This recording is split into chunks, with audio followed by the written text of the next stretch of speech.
Hello, so in this demo, I will be showing you guys how to document your 3D work.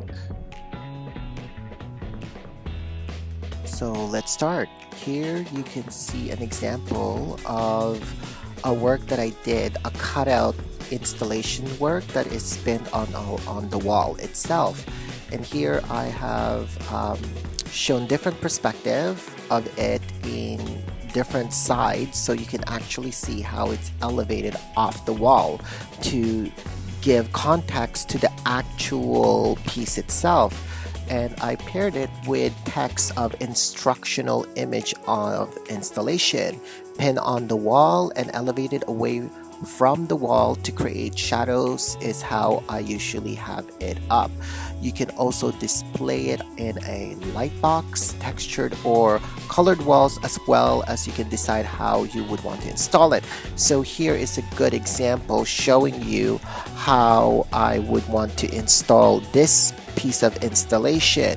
And the more detailed you are, the better it is to really feel a sense of the actual work itself. It's also beneficial to show how the work would look like up front, and here's an example of a documented version of it with the light box behind it and how you could actually see the translucency in the next image behind the actual magazine image. Okay, so we're gonna start with this image through Photoshop and refining the sculpture itself by eliminating the background so it's not so confusing. Here, these are the layer features, and I'm going to use the magnetic lasso, or you can use the regular, just the lasso. I like to use the magnetic lasso because you can, while you're tracing around the sculpture, it basically automatically attaches itself to the outline of the actual sculpture itself, as long as your backdrop is clear and white. So here, once I actually highlighted the whole figure, and looks like I missed a couple of areas, like for example here, what I'm going to do is I'm just gonna press on the shift button and then a plus sign will appear, so you can actually add the missing chunk of the piece that's highlighted, enclosing that, and there you go. Just rechecking everything, every corner, making sure that everything is very refined. I'm not taking a chunk out of the actual sculpture itself. So zooming in and rechecking everything. And once you're happy, just take a look at everything. So what I want to do is I want to actually copy this image, the actual sculpture itself, just the sculpture that's been highlighted. So I go to edit, copy. Okay. And this is the original, and on top of it is the layers I created. So the layer 1. So I'm going to go to, again, copying that, highlighting the layer, and then I'm going to paste it. And you can see here, if I make this invisible, clicking on the eyeball, it disappears. What I have now is the actual sculpture itself. I can create another layer. There we go, because I want to create a plain background. I don't like the chair background with the backdrop of the table. So here with the gradient tool,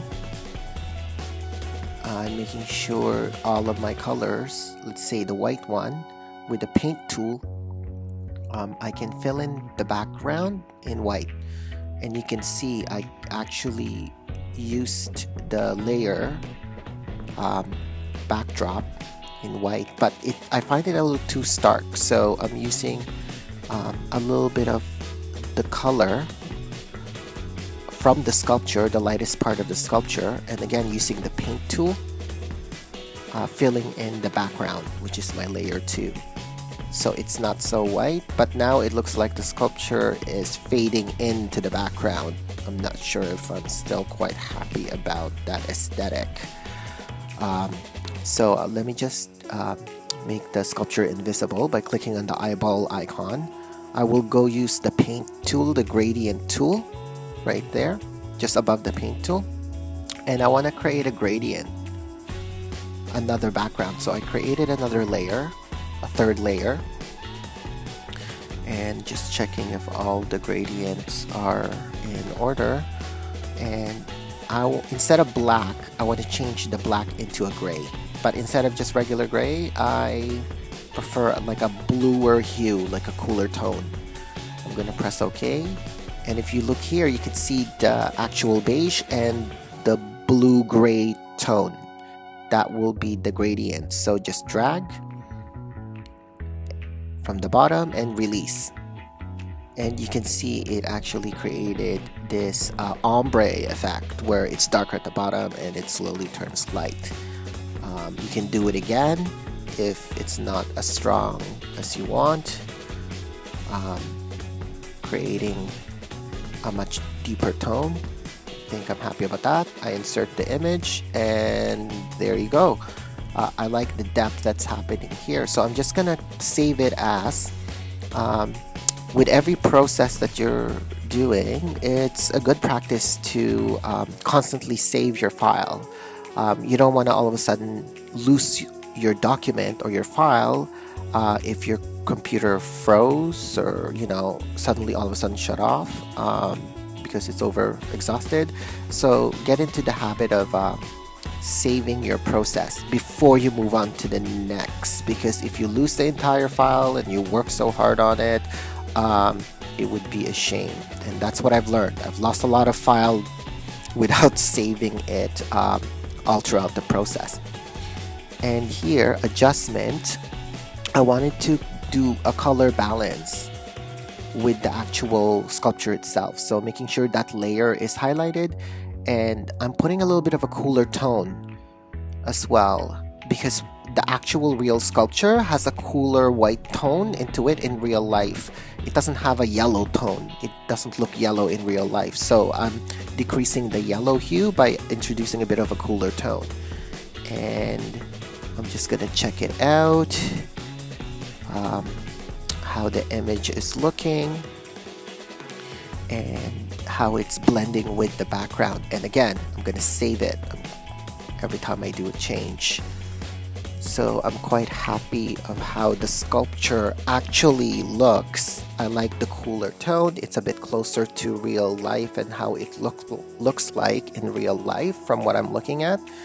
So I'm just trying to represent it the best that I can through the digital photograph of documentation in a much cooler tone.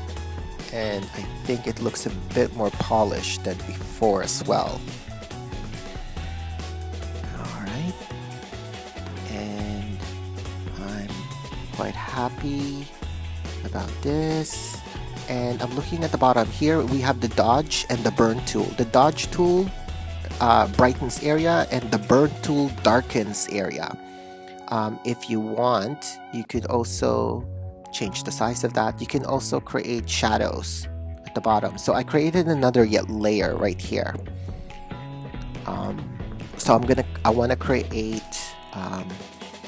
a shadow effect at the bottom and see how that looks like. So I'm just gonna press OK, creating another layer.